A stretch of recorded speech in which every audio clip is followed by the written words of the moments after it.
Cuba's military fires on American boat, killing 4, wounding 6.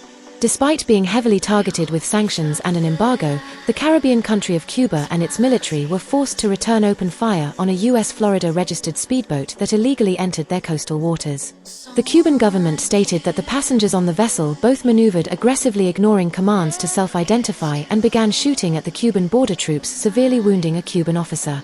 Of the total number of 10 passengers on board, 6 were wounded and taken to a Cuban hospital, and 4 were killed as a result. Cuba lies an estimated 90 miles from the southern tip of Florida.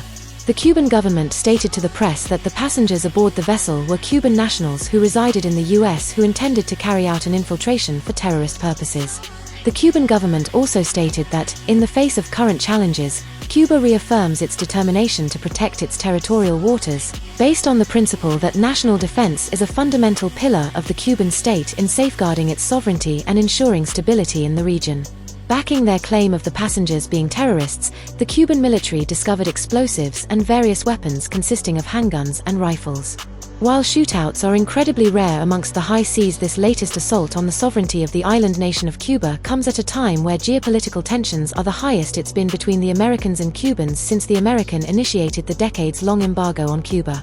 The Americans' latest rounds of sanctions on Cuba targeted its oil and gas sector that has both left millions of Cubans without adequate power and electricity, as well as severely impacting its transportation and logistical sectors within the country. Russia, a longtime strategic partner of Cuba, has defied the American application of an embargo on the country and sent humanitarian aid and supplies to the country. Florida lawmakers and the U.S. federal government have launched an investigation into the matter to establish if members of the vessel were U.S. citizens or not.